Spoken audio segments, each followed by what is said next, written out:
ৰাইজ এতিয়া বাজিছে ৰাতি 1:04 আৰু মই বনাই আছোঁ 2টা কেক কাইলৈ আমাৰ প্ৰিয়ংকা বাইদেউৰ বাৰ্থডে আছে সেইকাৰণে ভাবিছোঁ ৰাতিপুৱা ছাৰপ্ৰাইজ দিম আৰু মানে কি হ'ল এয়া কেক কেইটা বনালোঁ এইটো 1 পাউণ্ডৰ আৰু এইটো 2 পাউণ্ডৰ এইটো ৰিজৰ্টৰ পৰা বনাব দিছে কেক কেইটা বনাওঁতে এইটোৱে ভাবিছোঁ যে কাৰেণ্টটো নাযাওক একদম লাষ্টৰ টাইমত ক্ৰীমখিনি বিট কৰি লোৱাৰ পিছত কাৰণ মোৰ ক্ৰীমখিনি বিট কৰিবলৈ বেলেগ অপশ্যন নাই ক্ৰীমখিনি বিট কৰি লোৱাৰ পিছত কেকটো বনাই থাকোঁতে কাৰেণ্টটো গুচি গ'ল মোবাইলৰ লাইট জ্বলাই বনাই আছোঁ উপায় নাই কালি ৰাতিপুৱাই লৈ যাব লাগিব কাৰণ মই প্ৰিয়ংকাৰ লগত যাম সেইকাৰণে মই ডিউটি যাওঁতে কেকটো লৈ যাব নোৱাৰোঁ আগতে গৈ ৰিজৰ্টত থৈ আহিব লাগিব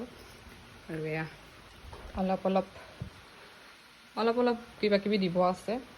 একদম ফাইনেল লুকটো কাইলৈ ৰাতিপুৱা দেখাম ভিডিঅ'টো কাইলৈ পিছবেলা দিম কাৰণ আগবেলা দি দিলে মানে আমাৰ ছাৰপ্ৰাইজ ফ্লপ হৈ যাব আৰু এয়া হৈছে কেকটোৰ ফাইনেল লুক নামটো লিখা হোৱাই নাই লিখিবলৈ আছেই আৰু 2 পাউণ্ডৰটো হৈছে এইটো একদম কমপ্লিট হৈ গ'ল কেককেইটা দেখিব কেনেকুৱা লাগিছে জনাব দেই বাই